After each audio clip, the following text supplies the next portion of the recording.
હવે વાત કરીએ આપણે દિન વિશેષની. દિન વિશેષની અંદર જો જોઈએ આપણે તો ઘણી વખત આપણે કહીએ ને કે ભાઈ કંકુ પગલાવાળી પત્ની પ્રાપ્ત થઈ છે અને એના કારણે મહારાજ એના આવ્યા પછી અમારું ઘર એકદમ આમ ભર્યું ભર્યું થઈ ગયું છે. જે તકલીફો રહેતી હતી એ તકલીફો અમારી બધી દૂર થવા માંડી છે, જેના કારણે એક લક્ષ્મી સ્વરૂપા કન્યા અમારા ત્યાં દીકરી તરીકે જેને બાપે આપી છે એ અમારા ત્યાં સાક્ષાત લક્ષ્મી તરીકે આવી છે, જેના કારણે મારો અને મારા દીકરાનો ભાગ્યોદય થયો છે. પતિ કહે છે મારો ભાગ્યોદય થયો છે. તો આ શું પતિ કે પત્ની દ્વારા ભાગ્યના યોગ જાગે છે? શું કુંડળીના દ્વારા જોઈ શકાય કે આ ભાગ્યના યોગ જાગે છે કે કેમ? બીજું, ભાગ્યોદયમાં કોના ગ્રહો મજબૂત હોય તો એને પરિણામ સારા પ્રાપ્ત થાય. મજબૂત ભાગ્યોદય ત્યારે જ બને છે જ્યારે પરસ્પર ગ્રહોની પ્રીતિ મળે. તો આ કયા ગ્રહો એવા છે કે જેની પરસ્પર પ્રીતિથી ભાગ્યના ઉદય થાય? વિવાહ પછી ઘણી વખત પરસ્પર એકબીજાનો ભાગ્યોદય થતો હોય છે. છોકરાને નોકરી ન હોય, ધંધો સારો ન હોય અને લગ્ન પછી સારો ધંધો ચાલવા માંડે, નોકરીમાં સફળતા મળે, સરકારી નોકરી મળે. દીકરીને પણ ભણવામાં ક્યાંક તકલીફ રહેતી હોય અથવા નોકરી મેળવવામાં ક્યાંક તકલીફ રહેતી હોય અથવા તો જે જગ્યાએ નોકરી કરતા હોય ત્યાં તકલીફ રહેતી હોય, એવા સમયે લગ્ન પછી આ બધા ભાગ્યોદયના કારણે એની તકલીફો દૂર થાય. તો આ બધી વસ્તુઓ આપણે જોઈ શકાય છે. પ્રગતિની વાત આવે તો પ્રગતિમાં ક્યારેક ક્યારેક લાભ, ક્યારેક ક્યારેક પરેશાની, તો આ ગ્રહો દ્વારા આપણે જાણી શકાય છે. ઘણી વખત જ્યારે આપણે લગ્ન કરતા હોઈએ ત્યારે ગોર બાપા એમ કહે છે કે ભાઈ તમારી દીકરીની જન્મ પછી તમારા ભાગ્યોદય પિતાનો થયો છે, તો લગ્ન પહેલાં એમ કહેવાય કે ગણપતિ દાદાની પૂજા કરીએ ત્યારે એ પછી જ્યારે દીકરી જ્યારે સાસરે જતી હોય ત્યારે આ બેની આ વચ્ચે જે શ્રીધર સ્વરૂપી વરાય નમઃ અને લક્ષ્મી સ્વરૂપી કન્યાય નમઃ, તો આ લક્ષ્મી સ્વરૂપી કન્યાના કંકુ પગલાં લઈ લેજો એવું આપણને ગોર બાપા કહે. અથવા તો ઘરમાં કોઈ વડીલ વર્ગ હોય, જાણકાર હોઈએ કે ભાઈ તારા આ દીકરીના આવ્યા પછી તારો ભાગ્યોદય થયો છે તો એ દીકરીના કંકુ પગલાં તારા ઘરમાં રાખજે. તિજોરીમાં કંકુ પગલાં રાખીશ તો દીકરીના શુભત્વની તને એ પ્રાપ્તિ થશે અને એના કારણે સારા આશીર્વાદ દ્વારા દીકરીના ભાગ્યથી તારું ભાગ્ય ઘડાયું છે, માટે આ પ્રમાણે તને સારા વ્યવહાર દ્વારા શુભાકારી પ્રાપ્ત થાય. આ વસ્તુ આપણે સાંભળીએ છીએ, જોઈએ છીએ અને કરીએ છીએ પણ ખરા. તો એનો મતલબ માનીએ તો છીએ આપણે કે કોઈના આવવાથી આપણા ભાગ્યનો ઉદય થાય છે. ક્યારેક ક્યારેક કોઈના આવવાથી પનોતીએ બેસી જાય, એ સારું ભલું કામકાજ કરતા હતા પણ આની યાર જ્યાં હગઈ થઈ અને પછી મહારાજ ઢબોન ઢાંચ બધું આમ બધું અવળું થવા માંડ્યું છે. જે મારો દીકરો આમ હતો એનું આમ થવા, જે દીકરી આમ, આવી વાતો આપણે સંભળાય છે. તો આ વસ્તુ આપણે વ્યવહારની દ્રષ્ટિએ તો જોઈએ છીએ મિત્રો, પણ ગ્રહોની દ્રષ્ટિએ જોવાની હોય ત્યારે કઈ રીતે એને જોવી રહી. અને એવા સમયે કદાચ નૈસર્ગિક ગ્રહ મૈત્રીનો આશ્રય લેવામાં આવે તો આપણે જોઈ શકીએ છીએ કે આવવાવાળી વ્યક્તિ આપણા માટે ભાગ્યશાળી રહેશે કે આપણા માટે ક્યાંક ને ક્યાંક આપણા ભાગ્યમાં તકલીફ ઊભી કરાવડાવશે. આવા સમયે વિચાર કરો કે કુંડળીની અંદર 12 ભાવ આપણને જોવા મળે છે. એ 12 ભાવની અંદર આપણું જે કુંડળીમાં જન્મ લગ્નથી ગણતા જે 9મો ભાવ જે છે, સૂર્યની ઉદિત રાશિ જે છે એ સામાન્ય રીતે લગ્નેશ કહેવાય છે. લગ્ન કહેવાય છે, લગ્નનો સ્વામી જે હોય લગ્નેશ કહેવાય છે. હવે જોજો, તમારો ભાગ્યોદય લગ્નેશ દ્વારા થાય કે ભાઈ લગ્ન એટલે દેહ ભાવ. દેહ ભાવની અંદર રહેલો ગ્રહ જ્યાં પડ્યો હોય ત્યાં વ્યક્તિના ભાગ્યનો ઉદય થાય. 7મા સ્થાનમાં પડ્યો તો પત્ની દ્વારા ભાગ્યોદય થાય. ભાગ્યસ્થાનમાં પડ્યો ધર્મ દ્વારા ભાગ્યોદય થાય. 10મા દ્વારા થાય, પિતા દ્વારા ભાગ્યોદય થાય. કર્મ અને આજીવિકા દ્વારા ભાગ્યોદય થાય. 4થામાં પડ્યો તો મામા અને મોસાળ દ્વારા ભાગ્યોદય થાય. એક વસ્તુ આ. બીજી વસ્તુ છે કે એક કુંડળીની અંદર જન્મ લગ્નથી માંડી અને 9મું સ્થાન છે એને ભાગ્યસ્થાન માનવામાં આવે છે. અને ભાગ્યસ્થાનનો સ્વામી પણ જો જ્યાં પડ્યો હોય તે પ્રમાણેનો ભાગ્યોદય થાય. ઘણી વખત માણસો ઊંધા નાખે તો એને સીધા પડે અને ઘણી વખત માણસો સીધા નાખે તો ઊંધા પડે. ભાગ્યનો માલિક જ્યારે 6ઠ્ઠા સ્થાનમાં બેઠો હોય ત્યારે આ વ્યક્તિઓ શત્રુ દ્વારા કમાતો હોય. તો એનો મતલબ એવો થાય કે કાવા દાવા દ્વારા, કોર્ટ કચેરી દ્વારા આવી બધી બાબતોમાં એ વ્યક્તિ કમાતો જોવા મળે છે. શેર બજાર, સટ્ટો જેની કહેવાય, આવી બાબતોમાં વ્યક્તિ કમાતો જોવા મળે છે. તો અહીંયા ભાગ્યસ્થાનનો માલિક 6ઠ્ઠા સ્થાનમાં બેઠેલો, પણ ઘણી વખત દૂધમાં રહેલો ઉભરો જોયા પછી એવું નહીં માનવાનું કે આ ઉભરો આટલું જ દૂધ છે. ના, એ તો નીચેથી ગેસ તમારો તમે ઠારી નાખો, ચૂલો ઠારી નાખો એટલે બધું પાછું ઉભરો બેસી જાય. ક્યારેક ક્યારેક આ દૂધ જે આપણું પોતાનું હોય ને એને બાળી નાખે. ઘણી વખત આ વસ્તુને પણ ધ્યાનમાં રાખવી રહી, કારણ કે ભાગ્યસ્થાનનો સ્વામી 6ઠ્ઠા સ્થાનમાં બેઠેલો છે એટલા માટે. હવે તમે વિચાર કરો, ભાગ્યસ્થાનનો સ્વામી 12મા સ્થાનમાં બેઠો. ઘણી વખત નહીં કહેતા કે ભાઈ દિવાળીની દાડે એ દુકાન ખોલીને બેઠો હોય, બોલો બેહતા વરણ દાડે એ કંઈક ને કંઈક કામ કરતો રહેતો હોય. ઘર પ્રત્યે જવાબદારી જે હોય એનું ધ્યાન ન રાખતા, બીજી ઇતર પ્રવૃત્તિઓમાં ધ્યાન ન રાખતા, સગા સંબંધીઓની સાથે વ્યવહારમાં ધ્યાન ન રાખતા, કોઈ પણ પ્રસંગોમાં હાજરી ન આપી, નહીં મારે તો મારા ધંધાનો ટાઈમ મારે સાચવવો પડશે, મારે નોકરીનો ટાઈમ સાચવવો પડશે, મને રજા નથી મળતી, હું નહીં આવી શકું, ના ભાઈ મને આમાં તમે રહેવા દો, આવી બધી વાતો આપણને સાંભળવા મળે. એનું કારણ છે ભાગ્યસ્થાનનો માલિક જ્યારે 12મા સ્થાનમાં હોય ત્યારે વ્યક્તિ મોટાભાગે બંધનમાં રહેતો હોય. એ પોતે બનાવેલું જે કુંડાળું જે વર્તુળ છે એમાં રમતો હોય અને એના કારણે એમ લાગે છે કે મારા વગર થશે નહીં, મારા વગર ચાલશે નહીં, હું અહીંયા બેસીશ નહીં તો આમ નહીં થાય. આ એક પોતાની એક જેને કહેવાય ને કે મમત જોવા મળે છે. અને આ માયા એને ક્યાંય બીજે આગળ લઈ જવા દેતી નથી. દેવ મંદિરમાં જવાનું એ ઘરવાળા કે કામ કરો, બાજુમાં મંદિર છે, દરરોજ સવારમાં ભગવાનને દર્શન કરીને પગે લાગીને મંદિરેથી તમે તમારા દવાખાને જતા હોય, તમે તમારા હોસ્પિટલમાં જતા હોય, તમે તમારા ઓફિસમાં જતા હોય, તમે તમારા કારખાને જતા હોય, તમને વાંધો શું છે? હવે તને ખબર ના પડે મારે કેટલા બધા કામ હોય ત્યાં. હવે દેવ મંદિરની અંદર મારો અડધો કલાક બગડી જાય, લાઈન ભગવાનની કેટલી બધી હોય છે, દર્શન કરવા મને ટાઈમ લાગી જાય, મારે પછી પહોંચવું ક્યારે? એમ કરીને વ્યક્તિ જો તમને જે ભાગેલા હોય એ તો ભોગવવા જ પડતા હોય, ભાગ્યમાં હોય તો ભોગવવા જ પડે. વચમાં જઈને ગાડીને પંચર પડે એટલે શું કરવાનું? તમારે સ્કૂટર લઈને જાઓ, કોઈક એક્સિડન્ટ થઈ જાય, વાગી જાય થોડું ઘણું સામેવાળાને, તો શું કરવાનું? તો આ બધી વસ્તુઓ ભગવાન નક્કી જ કરીને બેઠા આપણા માટે. પણ મૂળ છે ગાડા હેઠે કૂતરું જાણે હું જ બહાર ઝીલું છું, એ ભાગ્યસ્થાનનો માલિક જ્યારે 12મા સ્થાનમાં હોય ત્યારે. પણ મારે આજે વાત કરવી છે કે જેની સાથે લગ્ન કરવાના છે એ વ્યક્તિ આપણા જીવનમાં ભાગ્યના નવા ઉદય આપશે કે કેમ? એ વ્યક્તિ આપણા જીવનમાં એક નવો ભાગ્યનો દ્વાર આપણા ખોલશે કે કેમ? ભાગ્યના દરવાજા ખોલશે કે કેમ? તો એવા સમયે તમારી જન્મકુંડલીમાં રહેલું 7મું સ્થાન એ પત્નીનું સ્થાન છે. અને ભાગ્ય સ્થાનનો સ્વામી જો પત્નીના સ્થાનમાં બેઠેલો હોય, મતલબ 7મા સ્થાનમાં બેઠેલો હોય, તો પત્ની દ્વારા તમારો ભાગ્યોદય થાય. પત્નીને સામાન્ય રીતે આપણે લાઈફ પાર્ટનર કહીએ છીએ, અંગ્રેજીમાં એને લાઈફ પાર્ટનર કહે. હવે આપણે તો અર્ધાંગીની કહીએ છીએ, આપણે એને પત્ની કહીએ છીએ, આપણે એને ભારિયા કહીએ છીએ. ઘણા બધા આપણા સંસ્કૃત ગુજરાતીના શબ્દો આપણા છે, જ્યારે અંગ્રેજીમાં એક જ શબ્દ છે લાઈફ પાર્ટનર. પાર્ટનર એટલે પાર્ટનર, ભાગીદાર.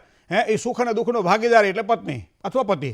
તો આ પ્રમાણે આપણે આપણા ભાગ્યના ઘડતરની અંદર પોતાના જે જીવન સંગીની અથવા જીવન સાથી છે એના દ્વારા ભાગ્યની ઉજળી તકો પ્રાપ્ત થાય કે કેમ? તો એવા સમયે ભાગ્ય સ્થાનનો માલિક જો 7મા સ્થાનમાં બેઠેલો હોય ત્યારે આવા વ્યક્તિને પતિ અથવા પત્ની દ્વારા ભાગ્યોદય થાય છે. હવે બીજી તમને વાત કરું કે શુભત્વને આપવાવાળા ગ્રહો નૈસર્ગિક ગ્રહ મૈત્રી પ્રમાણે તમે જોવા જાઓ તો પછી વસ્તુ આખી અલગ છે. કારણ તમને કહું કે માનો તમે મેષ રાશિ તમારી, હું તો એક ઉદાહરણ આપું તમને. માનો કે મેષ રાશિ છે અથવા વૃશ્ચિક રાશિ છે, તો બંનેનો સ્વામી કોણ થયો? તો કે મંગળ. તો મંગળને કયા ગ્રહો સાથે મૈત્રી છે? તો કે મંગળને સૂર્ય સાથે મિત્રતા છે, મતલબ સિંહ રાશિ થઈ. તો વૃશ્ચિક રાશિ અને મેષ રાશિવાળાને સિંહ રાશિવાળા જોડે સારું બને. બીજી વાત તમને કહું કે ગુરુ પ્રભુત્વને આપવાવાળો ધન અને મીન રાશિનો સ્વામી છે, એકમાં મૂળ ત્રિકોણી બને, એકમાં સ્વરાશિસ્થ બને. તો મંગળને ગુરુ સાથે સારું બને. તો એનો મતલબ કે જેની રાશિ મેષ અને વૃશ્ચિક હોય અને ધન અને મીન રાશિ સાથે આ નૈસર્ગિક ગ્રહ મૈત્રીની વાત કરું છું. ઘણી વખત લેણા દેણીની અંદર ષડાષ્ટક જોવું પડે, બિયાબારું જોવું પડે, દ્વિદ્વાદશક યોગ જોવો પડે. જેને કહેવાય કે બિયાબારો ઘણા જોવા કે ભાઈ મારે એને નહીં બને. શું કામ? કે મારે એને બિયાબારું એટલે આ બધાને ખબર છે કે બિયાબારું એટલે દ્વિદ્વાદશક યોગ. પણ એમાં પાછું શુભત્વવાળા પણ છે, અશુભત્વવાળા પણ છે. હવે કર્ક રાશિવાળાને સિંહ રાશિવાળા કદાચ મેળ ના પણ આવે, પણ વળી મિથુન રાશિવાળાને કર્ક રાશિવાળા જોડે મેળ આવે. ઘણી વખત આ બધી વસ્તુઓ આપણને જોવી પડતી હોય છે મિત્રો. પણ ભાગ્ય સ્થાનની અંદર જે ગ્રહ આપણો પ્રબળ હોય એના દ્વારા ભાગ્યોદય થાય. પતિ પત્નીની જો વાત પણ આવતી હોય તો ભાગ્યના ઉદય દ્વારા આ વસ્તુ બનતી હોય છે.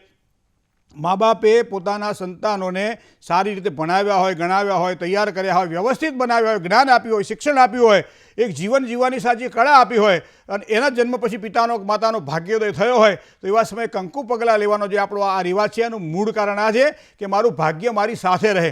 પણ એક વસ્તુ તો પછી મેં જોઈ છે કે એ નાનપણથી કોઈએ એમ કીધું ને કે તમારી દીકરી તમારા માટે ભાગ્યશાળી છે, એટલે લગ્ન પહેલાં હજી હગઈએ ના થઈ હોય એ પહેલાં મા બાપ બોલો કંકુ પગલાં લઈ લે. એટલે પણ એને કંઈક થોડુંક લઈને તો જવા દો સામેના ઘરે. વાળ કંઈ કાંસકો આપો છો તો વાળ પણ ઓળવાની તાકાત આપો. પણ આ ના, પોતે પોતાના સ્વાર્થ માટે પણ માણસો ક્યારેક ક્યારેક આ રીતે બીજાના ભાગ્યના ઉદયમાં આવું થતું હોતું નથી. કારણ કે કર્માનુબંધીની મનુષ્ય લોકો, હા મનુષ્ય કર્મના બંધાએ બંધાયેલા હોય છે. કોઈ એમ કે ભાઈ આની યાર લગ્ન કર્યા એટલે મારું આવું થઈ ગયું, આની યાર મેં આ કર્યું એટલે આવું થઈ ગયું. હકીકતમાં એવું નથી હોતું. એ એના સાથે તમારો ભાગ્ય ઘડાયેલા હોય છે. અને એટલા માટે કોક જોજો લગ્ન જીવનની અંદર કોક 2 દાડા, અઠવાડિયું, 10 દાડા, 15 દાડામાં છૂટાછેડા જોયા કે નહીં જોયા? મહિના, 2 મહિના, 12 મહિના છોકરા થયા પછી પણ છૂટાછેડા જોયા કે નથી જોયા? મતલબ એટલું જ લેણા દેણી એની હાથે લખાયેલી હતી. પછી એના બધા જેને કહેવાય કે લેણા દેણી પૂરી થઈ ગઈ એટલે વાર્તા પૂરી થઈ ગઈ. પણ આપણે કોશીએ છીએ, આપણા ગ્રહોને કોશીએ, આપણે આપણા ભાગ્યને કોશીએ. ઘણી વખત સારું ફળ પ્રાપ્ત થવાનું હોય પણ અન્ય વ્યક્તિઓના અડચણના કારણે લગ્ન જીવન હોય કે કોઈ પણ બાબતમાં હોય સારી સુખાકારી ન મળે. 3 પાર્ટનર કામ કરતા હોય, 2 પાર્ટનરને ખૂબ સારું બનતું હોય, એક પાર્ટનર થોડો અતળો રહેતો હોય, એવા સમયે નજીકમાં રહેવાવાળો પાર્ટનર પેલા પાર્ટનર વિશે ખરાબ માહિતી આપે એટલે આ પાર્ટનર એમ થાય હકીકતમાં પેલો આવો જશે અને એમ કરતાં કરતાં એને છૂટું થવું પડે. તો આ બધા ભાગ્યના ખેલ છે. તો ભાગ્યના ખેલમાં દાંપત્ય જીવનની સુખાકારી માટે પતિ પત્ની જ્યારે મળતા હોય ત્યારે ભાગ્યથી મળે છે. ક્યારેક ક્યારેક લાંબો સમય સુધી, દીર્ઘ સમય જેને કહી શકાય, આમ જેને કહેવાય આખું જીવન એકબીજાની સાથે વ્યતીત કરી રાખે. તો આવા દાંપત્ય જીવનની સુખાકારીવાળા પણ આપણને ગ્રહોના આધારે જોઈ શકીએ. તો નૈસર્ગિક ગ્રહ મૈત્રીના પ્રમાણે જો મિત્રતા હોય તો એમાં સારી સફળતાની આપણને પ્રાપ્તિ થાય, મિત્રતાની સાથે સમ હોય તો સરખો વ્યવહાર થાય, અને શત્રુતા હોય તો ભલે ભેગા રહે પણ રોજ બાજે ખરા. એ એમ કે મહારાજ અમે તો દિવસમાં 4 વખત બાજીએ પણ અમને એકબીજા વગર ફાવે નહીં. બોલો આ વસ્તુ ઘણી વખત આપણે કહીએ ને, હું તમને કહું તમે સાંભળો એટલું જો, બાકી બધાને ઘરે આ બધું જોવા મળે આપણને કે ભાઈ આમ ભલે અમે ગમે એટલું બોલી લઈએ, ગમે એટલું બાજી લઈએ, વડકા ભરીએ, ગમે એટલું કરીએ, પણ એના વગર અમને ગમે નહીં. 2 દાડા બહારગામ હોય તો મારો દાડો જાય નહીં. શું કામ? કે એની સાથેની જે મૈત્રી જે છે, એની સાથેની જે લેણા દેણી છે, એ લેણા દેણી પૂરી કરવાની હોય, અને એવા સમયે એની સાથે પ્રીત કે એની સાથે ભાવ બંધાય છે, અને એના કારણે આ વસ્તુ જોવા મળે છે. તમે ઘણી વખત માર્ક કર્યું છે 3 ને 4 વર્ષ સુધી એકબીજાનો સંપર્ક રહે, એકબીજાનો પરિચય થાય, બરાબર, અને જ્યાં લગ્નની વાત આવે ને ત્યાં પછી એકબીજાથી રૂઠવા મને બોલો કે આવું હોય તો મારે લગ્ન કરવા, નહીં તો નથી કરવા. અને 4-5 વર્ષ સુધીનો જે સંપર્ક છે એ 4 દિવસમાં તૂટી જાય, અને છેવટે છોકરીને બીજા સાથે લગ્ન થાય, છોકરાને બીજા સાથે લગ્ન થાય, બરાબર ને. અંગ્રેજીમાં કંઈક ને બ્રેકઅપ જેવું કંઈક એવું નામ આવે, બ્રેકઅપ થયું. એમ કે બ્રેકઅપ શું થાય? ભાગ્યના નહીં હોય, ભાગ્ય ઘડેલા. કે મૈત્રી કરાર માટે બરોબર, મિત્રતા માટે બરોબર છે, પણ સાંસર્ગિક દ્રષ્ટિએ જ્યારે સામાજિક દ્રષ્ટિએ જોવા જઈએ ત્યારે પ્રણયના ત્રિકોણને, પ્રણયના સંબંધોની અંદર જ્યારે બાંધવાના હોય ત્યારે આ વસ્તુ આપણને ગ્રહોના આધારે જોઈ શકીએ. મા બાપ શું કરે? અત્યારે 10-15 કુંડળીઓ લઈને આવે જોડાવા માટે. હવે આમાંથી સારી કુંડળી તમે જોઈ આપો.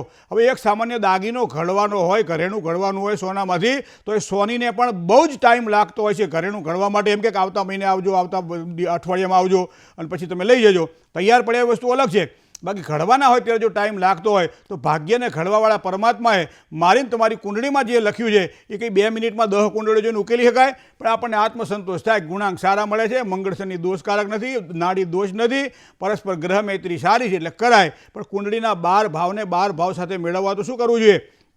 સ્ત્રીની કુંડળીમાં શુક્ર બળવાન હોય, પુરુષની કુંડળીમાં ગુરુ બળવાન હોય, ત્યારે આ વ્યક્તિની પરસ્પર પ્રીતિ વધતી હોય છે, અને એના કારણે એકબીજાનો પરસ્પર ભાગ્યોદય આપણને જોવા મળે છે. પણ વિરુદ્ધ હોય તો, હવે સૂર્ય સાથે શનિ બેઠેલો હોય તો મને એટલી ખબર પડે કે સામાન્ય રીતે પિત્તળને તમે સોનામાં નાખી શકો, ભેળવી શકો, બરાબર ને. પિત્તળને સોનામાં ભલે સોનાના કેરેટ ઓછા થઈ જાય પણ પિત્તળને ભેળવી શકાય, સામાન્ય છે, બરાબર. પણ લોઢાને ભેળવવા જાઓ તો, એલ્યુમિનિયમને ભેળવવા જાઓ તો પડે, સોનાની સાથે ના પડે, પિત્તળની સાથે ના પડે. આ એક વ્યવહારની દ્રષ્ટિએ આપણને ખબર છે કે આ વસ્તુ આની જોડે ન પડે, અને છતાંય ભેળવવા માટે પ્રયત્ન કરે તો શું થાય? એ કાળું પડી જાય, બરાબર ને. તો એમ જીવનની અંદર સારું સુખ જોઈતું હોય ત્યારે જન્મકુંડળી જોયા પછી, આ 8 ભાવને ચકાસ્યા પછી, અષ્ટગુણ કોષ્ટકને જોયા પછી વ્યક્તિ નક્કી કરતો હોય છે કે આની સાથે મારો ભાગ્યોદય થશે કે કેમ, આની સાથે મારો મનમેળ રહેશે કે કેમ, પારિવારિક જીવનની અંદર મને સુખાકારી સારી મળશે કે કેમ. આ બધી જ બાબતોને ધ્યાનમાં રાખીએ ત્યારે કુંડળી મળે. બાકી હૈસો કરીને આપણે નીકળી જઈએ એ વસ્તુ 2 નંબરની વાત છે. ક્વોલિટીવાળું કામ જ્યારે કરવાનું, ખાસ કરી દાંપત્ય જીવન, એમાંય લાંબા સમય સુધી જ્યારે પતિ પત્ની તરીકે સાથે રહેવાનું હોય ત્યારે જન્મકુંડળીમાં રહેલા આ ગ્રહોને પ્રબળ રીતે જોવા પડે છે.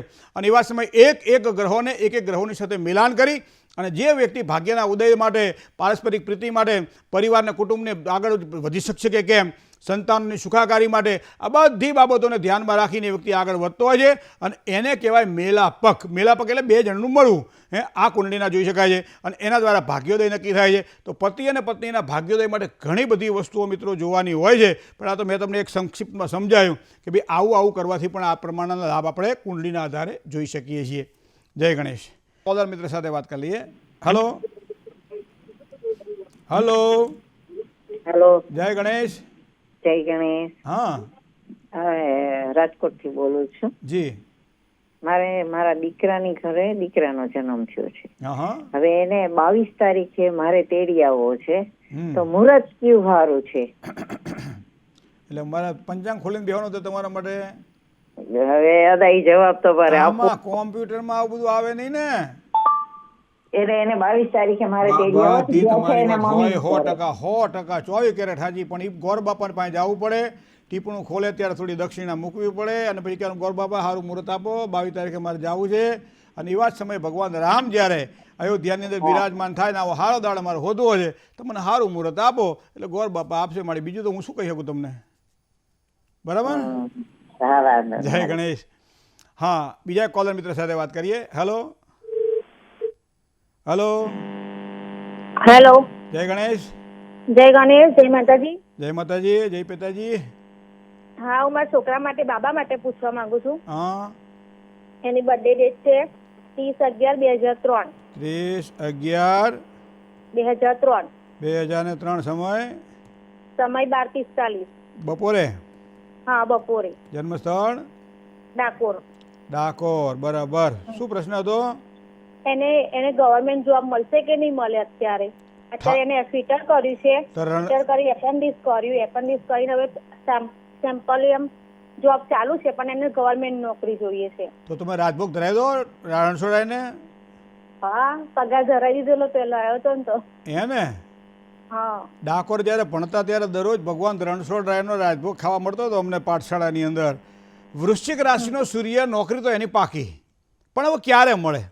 તો વર્તમાન સમયે જો આપણે ધ્યાન રાખવા જઈએ તો 2035 સુધી ગુરુની મહાદશા ચાલે છે અને ગુરુ કુંડળીમાં સિંહ રાશિનો 7મા સ્થાનમાં છે. તો એનો મતલબ એવો કે અન્ય વ્યક્તિના સહકારથી એ પોતે કંઈક આગળ વધી શકે, કોઈની ભલામણ હોય, કોઈ પણ વ્યક્તિ આપણે કંઈક સારો સંદેશ સમાચાર આપે, કંઈક શીખવાડે કોક, તો એના કારણે સારી સફળતા મળે. મંગળ અને ચંદ્રનો પણ એક સુંદર યોગ ચંદ્રબળને પ્રભાવિત બનાવે છે મંગળ, તો સરકારી નોકરીના સારા યોગ તો બને છે. પણ તુલાદીપ શુક્ર પણ અહીંયા ધન રાશિનો છે, તો શુક્રવાર કુળદેવીની ઉપાસના કરે, શુક્રવાર કરે, જ્યાં સુધી સારી નોકરી ન મળે. અત્યારે નોકરી તો એની ચાલુ છે, સારામાં સારી નોકરી કરે છે, પણ ગવર્મેન્ટનો જો એને પેલો હોય તો એ શુક્રવાર કરે કુળદેવીના, ચોક્કસ સફળતા અપાવશે. જય ગણેશ. કોલર મિત્ર સાથે વાત કરીએ. હલો હલો, જી, જય ગણેશ.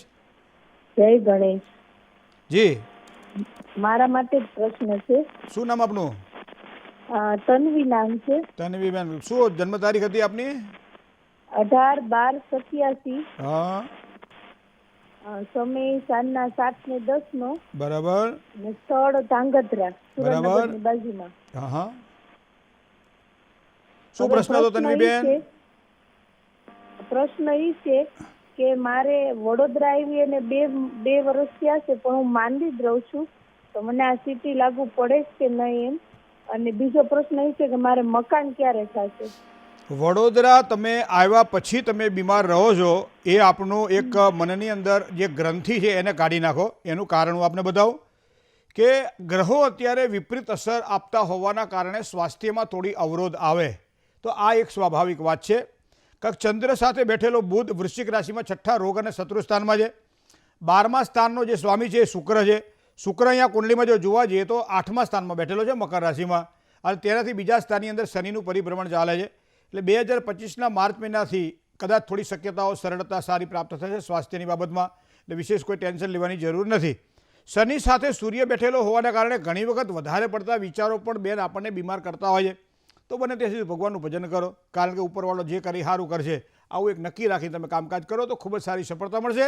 તમારા સકારાત્મક વિચારો તમને ખૂબ જ સારો લાભ કરાવડાવશે. હવે વાત કરી તમે મકાનની, તો મકાનની અંદર કન્યાદીપ બુધ કુંડળીમાં અહીંયા અધિશત્રુ બનેલા અને નીચના બનેલા ચંદ્ર સાથે બેઠેલો છે, આની પર 6ઠ્ઠા સ્થાનમાં. જો સારું અને વ્યવસ્થિત મકાન તમારે જોઈતું હોય તો કાં તો ભગવાન શ્રી નારાયણ લક્ષ્મીજી સાથે એની ઉપાસના કરવી જોઈએ, વિષ્ણુ સહસ્ત્રનો પાઠ કરવો જોઈએ, અથવા તો બુદ્ધનું એક સારું રત્ન ધારણ કરવું જોઈએ, અથવા બંને સાથે કરવા જોઈએ. તો આ કરવાથી ચોક્કસ તમને સફળતા અપાવશે. જય ગણેશ. બીજા એક કોલર મિત્ર સાથે વાત કરીએ. હલો હલો હલો, જય ગણેશ. જય ગણેશ. જય ગણેશ. હું ભરૂચથી બોલું છું. હા હું મારા દીકરા વિશે પૂછવા માંગુ છું. એનું નામ જય છે. જી. 27/8/96 એની જન્મ તારીખ છે. હા હા, જન્મ સ્થળ છે ગોધરા અને જન્મ સમય છે બપોરે 2 ને 5. બરાબર. શું પ્રશ્ન હતો? એને અત્યારે જોબ કરે છે, પણ એને જોબમાં બીજી જગ્યાએ કરવી છે, પણ એને કોઈ જગ્યાએ સફળતા મળતી નથી. તો એને મિકેનિકલ થયેલો છે. બરાબર. હવે સફળતા માટે કુંડલીની અંદર 5મું સ્થાન જોઈએ તો 5મા સ્થાનની અંદર બેઠેલો છે શનિ, કેતુ સાથે જોડાયેલો છે. ભલે શ્રાપિત યોગ બનાવે છે, છતાંય પોતે ખૂબ જ આમ દિલદારીથી કામકાજ કરે છે, એટલે સારું છે એના માટે. આગળ જતાં પ્રગતિ માટે ખૂબ જ સારા યોગ એના દેખાઈ રહ્યા છે. સિંહ રાશિની અંદર સૂર્ય છે 10મા સ્થાનની અંદર. કુંભ રાશિમાં રહેલો શનિ, આ શનિ સૂર્ય ઉપર પૂર્ણ દ્રષ્ટિ કરે, મતલબ આ વર્ષ દરમિયાન એનો થોડો સંઘર્ષ રહેશે. જે જગ્યાએ કામ કરે છે ત્યાં કદાચ તકલીફ ઊભી થાય તો, અથવા પોતાની મનપસંદ કામકાજ ન મળે, પણ દરરોજ સવારમાં સૂર્યનારાયણને જળ ચડાવે, બને તો સૂર્યનું રત્ન ધારણ કરે, અથવા તો લાલ દોરો જમણા હાથના કાંડે બાંધે અને રવિવારે એકટાણું કરે, તો આ પ્રમાણે કરશે તો ચોક્કસ એને સારો લાભ થશે. વૃશ્ચિકાધિપતિ ભૌમ મંગળ પણ ખાડે બેઠેલો હોવાના કારણે ગણપતિની પૂજા કરે, ગણપતિનો સરસ મજાનો ફોટો પોતાના ગજવામાં રાખે, દરરોજ સવારને સાંજ સંકટનાશન ગણેશ સ્તોત્રનો પાઠ કરી અને પછી કામકાજની શરૂઆત કરે અને કામકાજની પૂર્ણાવધિ કરે, તો આ પ્રમાણે બેન ચોક્કસ એને સારી સફળતા પડશે. જય ગણેશ. બીજા કોલર મિત્ર સાથે વાત કરીએ. હલો હલો, હા જય ગણેશ. જય ગણેશ. 3/11/69. કોની? મારી પોતાની હા હા 69. 3/11/69. જન્મ સ્થળ ગોંડલ. સમય બપોરે 2:30. બરાબર. શું પ્રશ્ન હતો કહો? પ્રશ્ન એ છે કે આ 1 તારીખે 1-2 નોકરી ચેન્જ કરું છું અને સાઈડમાં બિઝનેસ કરવાનું ચાલતા નથી. હા, 2 પ્રશ્ન છે. તો બિઝનેસના હારા યોગ તો તમારી કુંડળીમાં છે નહીં? નથી એટલા હારા તો તમે કેમ કરી તો હારા થઈ જાય. ના, પણ આમાં નોકરી વધારે લેણું કરાવે એવું થાય. નોકરી બધું દેણું કારણ કરાવે. કે બિઝનેસ કરો ને તો નોકરી જેટલું જ આવે, વધારે ના આવે. અચ્છા તો નોકરી કરવી ઈચ્છા છે ને? હા, હું તમને એનું કારણ કહું. હું આ મારે મનની વાત નથી કરતો, આ તમારી કુંડળીની વાત કરું છું.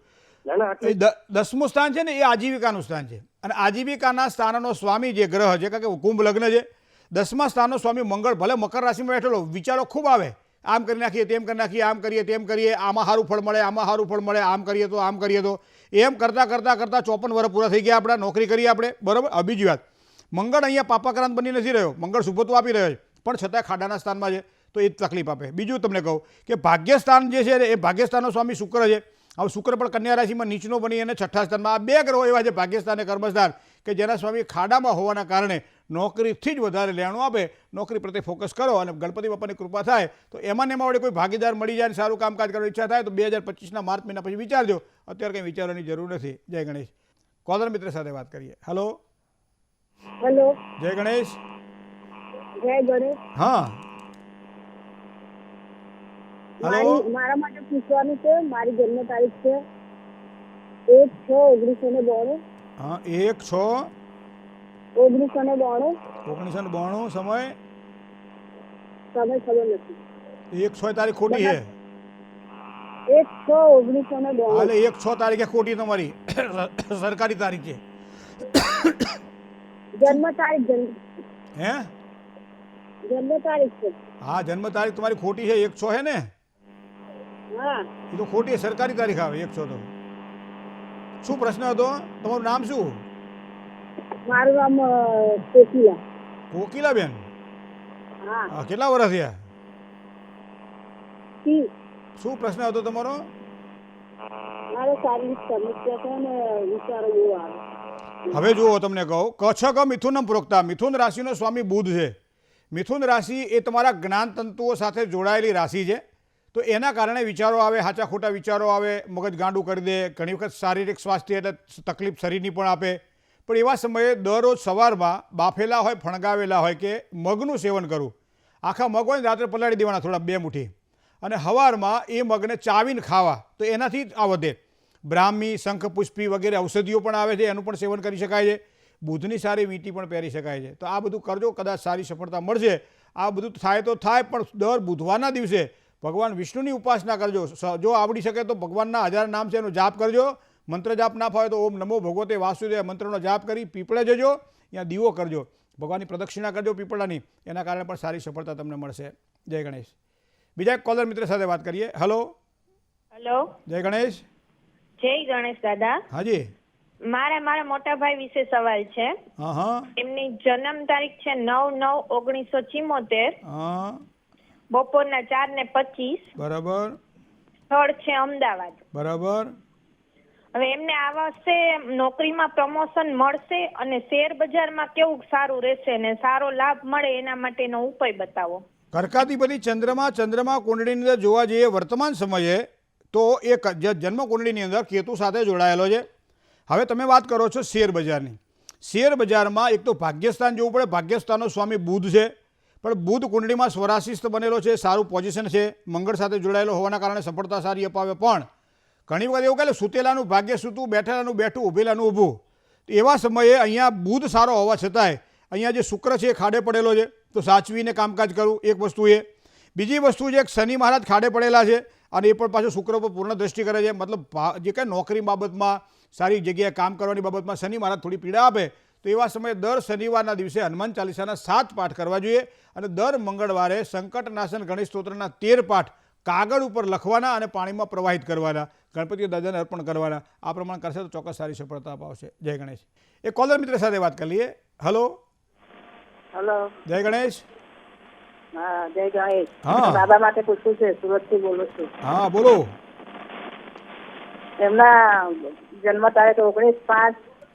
ના 11/5/1993.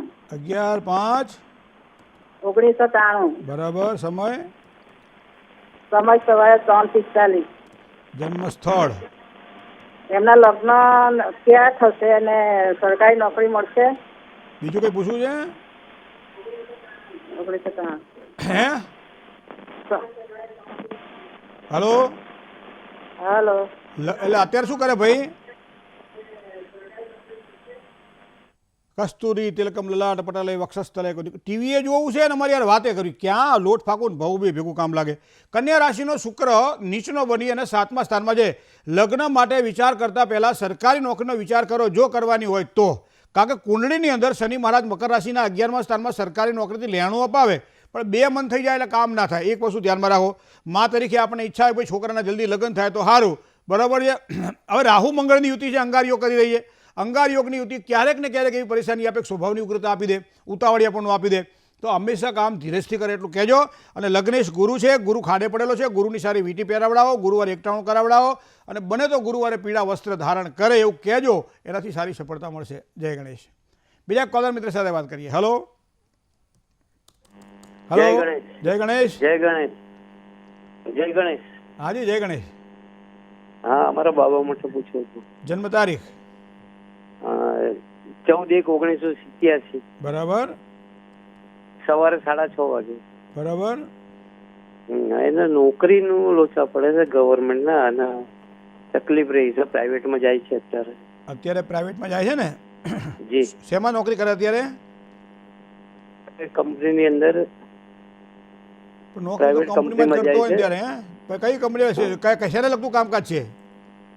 હા, મરચી મસાલાનું જે ઓનલાઈન બધું જતું હોય ને માલ મસાલા, હા એના કારખાનાની અંદર. બરાબર. હવે જુઓ, મંગળ અને રાહુ બંને ચોથા સ્થાનની અંદર છે તો એનો મતલબ એવો થાય કે અંગારયોગ થયો. હવે ભાગ્ય જે કર્મ આજીવિકા છે ને, આજીવિકાના સ્થાનનો સ્વામી એ બીજા સ્થાનમાં છે અને એ પણ પાછો અહીંયા બેઠેલો છે મકર રાશિમાં અને અસ્તંગત બની રહ્યો છે. તો સારી જોબ ઓપોર્ચ્યુનિટી ત્યારે જ પ્રાપ્ત થાય જ્યારે એ બુધનું સારું રત્ન પહેરે. અને બુધનું રત્ન પહેર્યા પછી પણ પૂરું ન થતું, એને બુધવારનું એકટાણું ઉપવાસ કરવા પડે, મગનું ભોજન કરવું પડે, બુધવારે ગાયને લીલું ઘાસ ખવડાવવું પડે, બુધવારે ગણપતિ દાદાને ધરો ચડાવવી પડે. તો આ બધું કરવાથી કદાચ સરકારી નોકરીમાં સારા ચાન્સ ઊભા થાય. કારણ કે હવે 38 વર્ષ તો થયા, બરાબર, 38 બેહી ગયો ને. પણ થોડુંક ગણપતિ બાપા શ્રદ્ધા રાખો, કદાચ ગણપતિ બાપાની કૃપા થાય તો સારું પરિણામ આપણને મળશે. જય ગણેશ.